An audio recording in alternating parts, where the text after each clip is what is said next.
Everyone, আশা করি সবাই ভালো আছেন। আমিও ভালো আছি। তো আবার আসলাম আপনাদের মাঝে আরেকটি ভিডিও নিয়ে। তো এই ভিডিওতে আমি কথা বলবো হলো একটু ঔষধি গাছ নিয়ে, যে ঔষধি গাছটার নাম হলো তুলসী গাছ। হ্যাঁ, জি তুলসী গাছ। তো আমার পাশেই আছে তুলসী গাছ, একটা বালতিতে করা, দেখা যায় জুম জি করে জি দেখা। জি এই যে তুলসী গাছটি, তো এইটা আপাতত একটা আর কি আপনার সিন্নার সাথে, মানে যেটা কাঠিটা শক্ত কাঠির সাথে দাঁড়িয়ে দেওয়া আছে, কারণ এটি এখনও অনেক নরম, এই জন্য এটা সিন্নার সাথে দেওয়া হয়েছে। যেন গাছটি খুব সহজে পড়ে না যায় বা হইলো আপনার ভেঙে না যায়, কারণ মাটি এদের গোড়া তখন নরম থাকে এবং এদের গাছটিতে অত রকমের শক্তি থাকে না, এই জন্য আর কি এটাকে খুঁটি দিয়ে বানা হয়েছে। তো এই তুলসী গাছের কিছু রোগ আছে। হ্যাঁ, তো যেসব রোগের কারণে এই তুলসী গাছটি মারা যায়, মানে কি তুলসী গাছ মারা যায় এইসব রোগে, মানে এই রোগের কারণে। এবং এর আর কি একটা জিনিস আছে, যে জিনিসটার কারণে চারা গাছের মৃত্যু ঘটে। যখন একটি চারা গাছটি কাটবেন, তখন এই জিনিসটার কারণে এই চারা গাছের মৃত্যু ঘটবে। মানে কী জিনিস সেটা বলবো।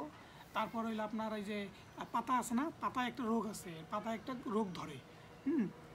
তো এবং তো এইটার কারণে গাছটাও মরে যেতে পারে, পাতায় রোগ ধরে কারে, এবং পাতাও তখন আপনি পাতাও খেতে পারবেন না এবং গাছটাও তাড়াতাড়ি মরে যাবে। তো এইসবে বলবো যে কি আছে এইসব, যে কারণে এই গাছটি মারা যায়।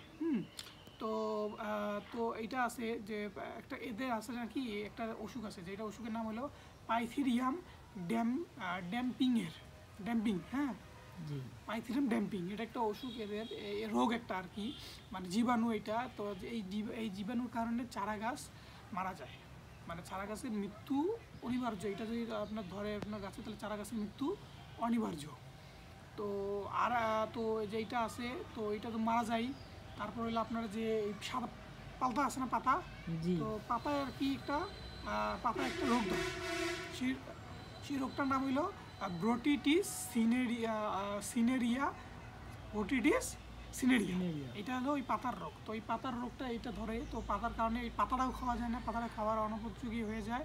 এবং ওই রোগটা ধরার কারণে পাতাটা আস্তে আস্তে চুষে গিয়ে গাছ থেকে ঝরে পড়ে, এর কারণে গাছটিও খুব তাড়াতাড়ি আর কি মারা যায়। হ্যাঁ, তো কী কী রোগ, একটা হলো আপনার চারা গাছের মৃত্যু ঢোকায়, সেটা হলো আপনার রোগটার নাম হলো পাইথিরিয়াম ড্যাম্পিং। আর পাতায় যে রোগটা ধরে, সেই রোগটার নাম হলো ব্রটিসিস সিনেরিয়া। হ্যাঁ, তো কাদের কাদের এইসব রোগের গাছে আক্রান্ত আছে এবং কারা কারা এর জন্য কি পদক্ষেপ গ্রহণ করছেন, তারা অবশ্যই কমেন্টে জানাবেন যে কি কি পদক্ষেপ গ্রহণ করছেন। তো অবশ্যই জানাবেন, এবং কি কি করলে এটা ঠিক নির্মূল পাওয়া যায় সেটাও জানাবেন। তো আমি হয়তো অন্য কোনো ভিডিওতে বলে দেবো আপনাদের কী কী করা লাগে, তার আগে আপনারাই বলেন যে কি কি করছেন এবং কি কি করলে এটা নিরামূল হয়ে যায়।